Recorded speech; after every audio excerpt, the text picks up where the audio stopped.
ഈ മുഖ്യമന്ത്രി നാട്ടിലേക്ക് മടങ്ങിയതൊക്കെയാണ് സൈബർ പ്രചാരണം. തിരുവനന്തപുരത്ത് മുഖ്യമന്ത്രി വോട്ട് ചെയ്യുന്നത് അവിടെയാണെന്ന്. അല്ല, അതിനുവേണ്ടി വോട്ട് ചെയ്തിട്ട് വോട്ട് ചെയ്ത അത് മുഖ്യമന്ത്രി ഇടയ്ക്കിടയ്ക്ക് ഇത് മാത്രമല്ലല്ലോ, ഇടയ്ക്കിടയ്ക്ക് അവിടെ പോകുന്നതല്ലേ. ഇനി പോയാൽ അവിടെ താമസിക്കുന്നില്ലല്ലോ. അപ്പം തന്നെ തിരുവനന്തപുരത്തേക്ക് തിരിച്ചും പോകുന്നില്ലേ? ഇപ്പോഴും തിരിച്ചു പോകുന്നുണ്ട്. ഇപ്പം നാളെ വോട്ടെണ്ണുന്ന സമയത്ത് മുഖ്യമന്ത്രിയുടെ മണ്ഡലം അവിടെയല്ലേ. മുഖ്യമന്ത്രിയുടെ മണ്ഡലം അവിടെ ആയതുകൊണ്ട് സ്വാഭാവികമായിട്ടും മുഖ്യമന്ത്രി അവിടെ നിന്ന് വരും. വോട്ടെണ്ണ ദിവസമായതുകൊണ്ട് വോട്ടെണ്ണി കഴിഞ്ഞാൽ ഒരു സർട്ടിഫിക്കറ്റ് കൊടുക്കും. MLA എലക്ട് ചെയ്യപ്പെട്ട് കഴിഞ്ഞാൽ ഒരു സർട്ടിഫിക്കറ്റ് കൊടുക്കും. അത് എല്ലാവർക്കും കിട്ടും, ജയിക്കുന്ന ആളുകൾക്ക്. അപ്പോൾ അത് വാങ്ങിയിട്ട് പോവുക എന്നുള്ളതാണ് സാധാരണ നിലയുള്ള മര്യാദ. ഞങ്ങളൊക്കെ സാധാരണ തെരഞ്ഞെടുപ്പുകളിൽ ഇത് ഇങ്ങനെയാണ് ചെയ്യുക. മത്സരിച്ച തെരഞ്ഞെടുപ്പുകളിൽ ഇങ്ങനെ ഒരു സർട്ടിഫിക്കറ്റ് ഇലക്ഷൻ കമ്മീഷൻ തരും.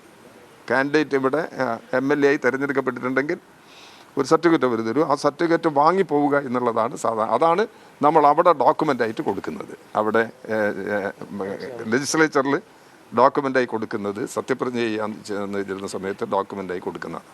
അതാണ് അതിൻ്റെ ഒരു സംഗതി. മുഖ്യമന്ത്രിയെ തന്നെ മടങ്ങി വരും അപ്പോൾ തിരുവനന്തപുരത്തേക്ക്? അല്ല, അതിൽ കഴിഞ്ഞ 10 വർഷക്കാലം കേരളത്തിൽ ഇടതുപക്ഷ ജനാധിപത്യ മുന്നണിയെ നയിച്ചത് സഖാവ് പിണറായി വിജയനാണ്. പിണറായി വിജയൻ്റെ നേതൃത്വം നല്ല കരുത്തുറ്റ നേതൃത്വമാണ് കേരളത്തിന് ലഭിച്ചിട്ടുള്ളത്.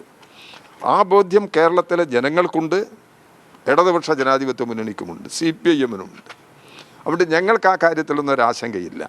പക്ഷേ തെരഞ്ഞെടുപ്പ് ഫലം വരുന്നതിന് മുമ്പ് ആരാണ് മുഖ്യമന്ത്രി എന്ന് തീരുമാനിക്കുന്ന പതിവ് ഞങ്ങൾക്കില്ല.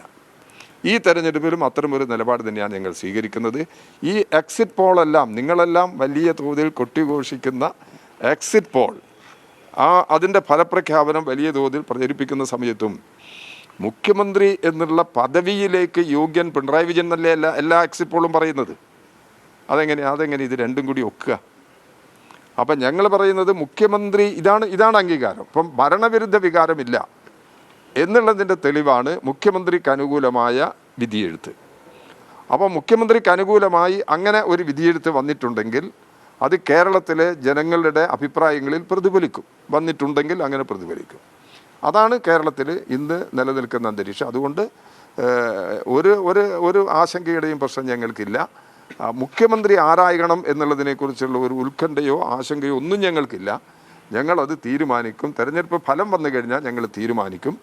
ജനാധിപത്യ വ്യവസ്ഥയെ മാനിക്കുന്നത് കൊണ്ട് തന്നെ അങ്ങനെ ഒരു സമീപനമേ നമുക്ക് എടുക്കാൻ കഴിയൂ. പക്ഷേ KC വേണുഗോപാലൊക്കെ ചോദിക്കുന്നത് മുഖ്യമന്ത്രിയുടെ കാര്യത്തിൽ നിങ്ങൾക്ക് ധാരണയുണ്ട്, പക്ഷേ പരാജയം നേരിട്ടാൽ പ്രതിപക്ഷ നേതാവ് ആരാവും എന്ന് പറയാൻ കഴിയുമെന്ന് KC വേണുഗോപാൽ തന്നെ ചോദിക്കുന്നു. പ്രതിപക്ഷ നേതാവിനെ കുറിച്ച് ഇപ്പോൾ ആലോചിക്കേണ്ട ഒരു വിഷയം വന്നിട്ടില്ല. അങ്ങനെ വിഷയം വന്നു കഴിഞ്ഞാൽ ഞങ്ങളപ്പോൾ ആലോചിക്കും. അത്രയേ അതിൻ്റെ കാര്യമുള്ളൂ.